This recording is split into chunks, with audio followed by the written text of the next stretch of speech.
یہ 2 باتوں کا سلسلہ ہماری چند دنوں کے جو بیچ میں گیپ آیا اس سے پہلے ہو رہا تھا. اس میں باطنی امراض کا تذکرہ ہم کر رہے تھے. 5 باطنی امراض پر گفتگو ہوئی اور ان 5 باطنی امراض میں تکبر، ریا، مال کی محبت یعنی دل میں دنیا کی محبت آ جانا، شہوت اور غصہ، یہ 5 باطنی مرض، 5 چیزیں جو انسان کے دل میں ہوتی ہیں، ان کے اوپر گفتگو ہوئی. آج کی اس مجلس میں بزرگوں نے جو 6 بڑا باطنی مرض لکھا ہے اس کے اوپر گفتگو کرنے کا ارادہ ہے، اور وہ ہے حسد.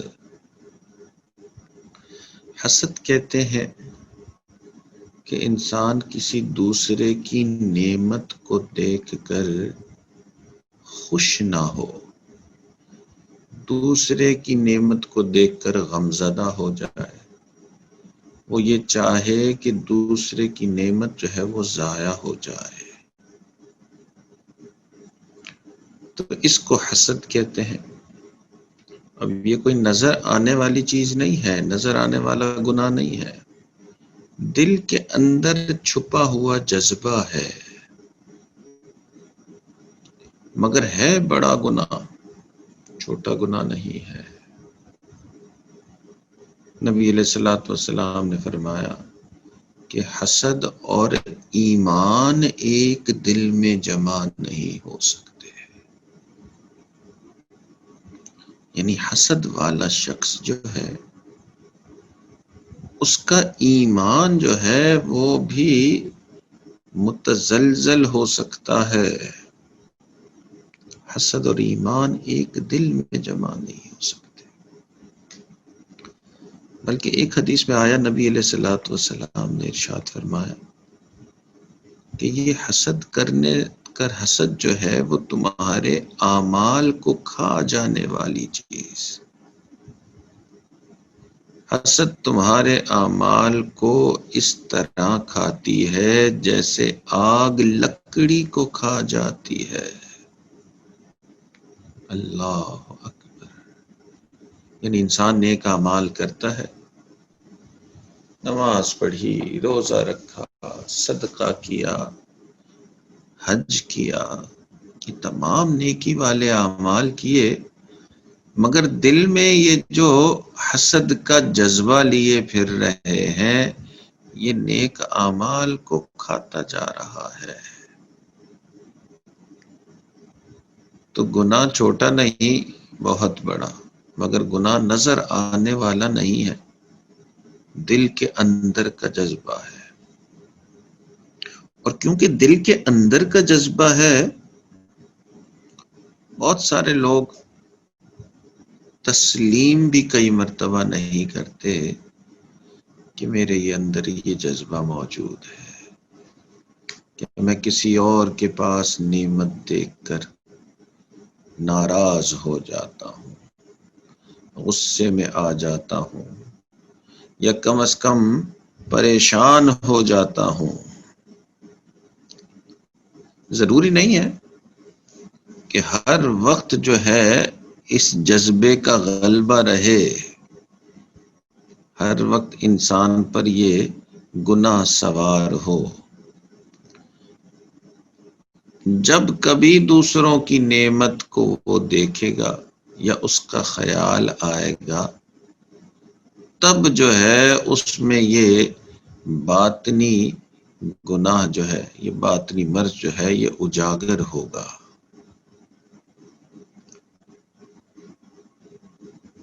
تو بڑا مرض ہے اور چھپا ہوا مرض ہے. اور عجیب بات یہ ہے کہ کیونکہ یہ ایسا چھپا ہوا مرض ہے، کئی مرتبہ یہ نیک لوگوں میں بھی آتا ہے. بلکہ سچی بات یہ ہے کہ جو لوگ نیک ہوتے ہیں، یعنی جو شراب نہیں پیتے، زنا نہیں کرتے، ڈانس اور میوزک اور ان چیزوں سے دور رہتے ہیں، سود سے دور رہتے ہیں، یعنی جنہوں نے دین پر زندگی گزارنے کا فیصلہ کیا ہوا ہوتا ہے، کئی مرتبہ وہ لوگ بھی اس مرض میں مبتلا ہوتے ہیں۔ اب دیکھیے، ظاہر میں تو لوگوں کے نزدیک ایسا شخص بڑا نیک سمجھا جا رہا ہوتا ہے، اور حدیث کی روح سے وہ ایسا گناہ کر رہا ہے کہ جس کے بعد اس کا ایمان بھی متزلزل ہو جاتا ہے، کہ نبی علیہ السلام نے فرمایا کہ حسد اور ایمان ایک دل میں جمع نہیں ہو سکتے۔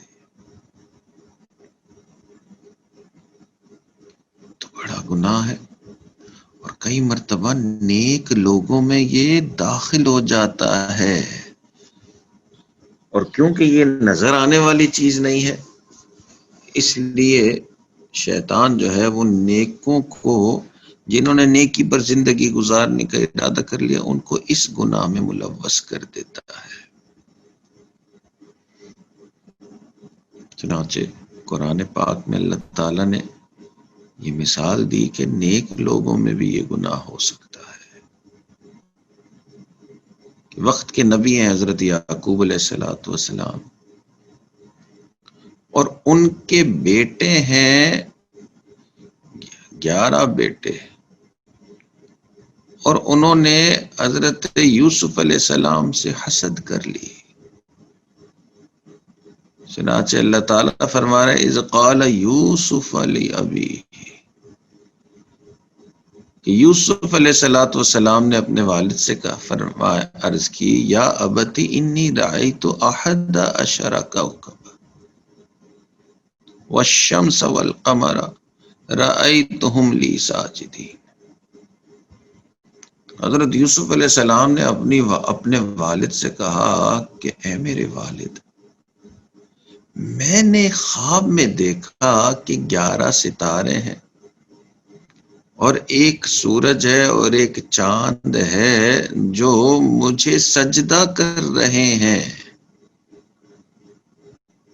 اب والد جو تھے نبی یعقوب علیہ السلام، یوسف علیہ السلام ان کے بیٹے، اور وہ بھی اللہ کے نبی، مگر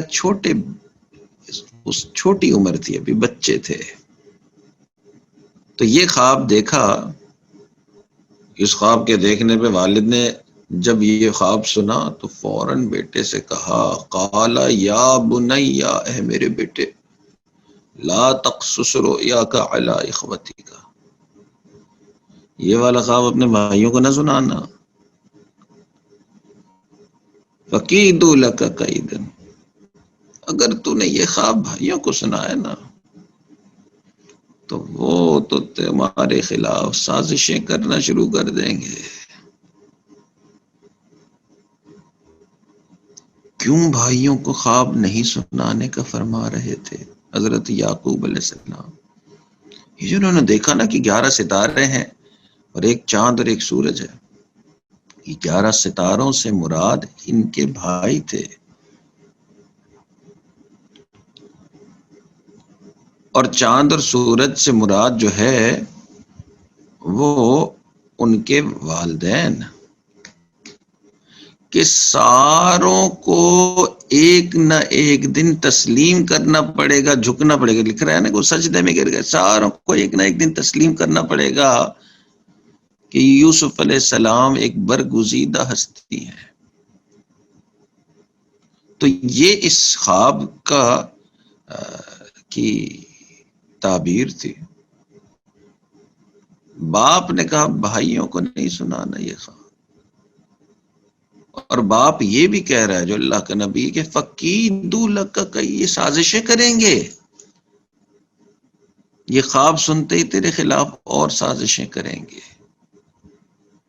اس کا مطلب ہے کہ یہ نبی کے بیٹوں میں یہ بیماری آ گئی، تو یہ وہ باطنی بیماری جو نیکوں کے اندر آ جاتی ہے، اور یہ چھوٹی بیماری نہیں، بہت بڑی باطنی بیماری ہے۔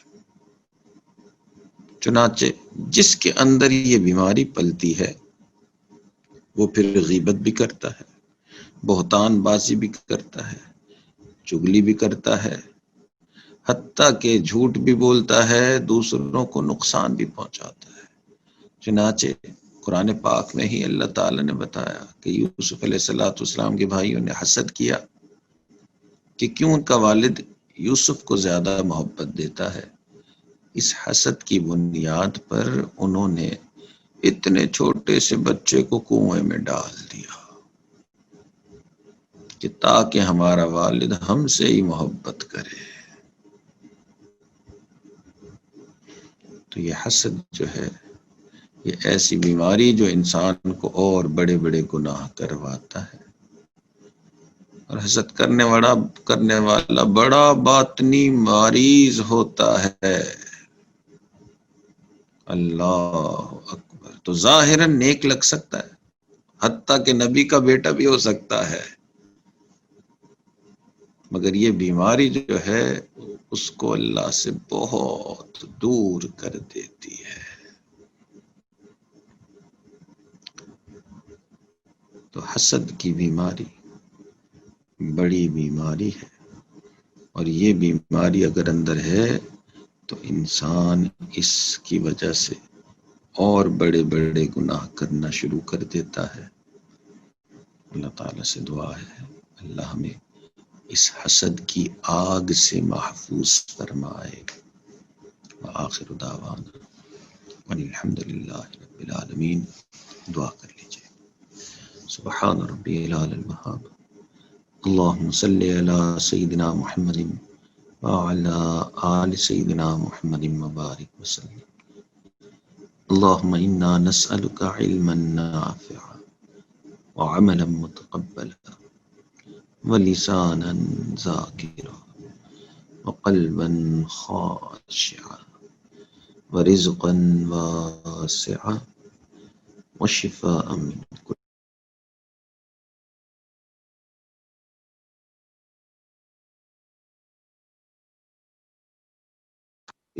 اجمعین برحمتک یا ارحم الراحمین۔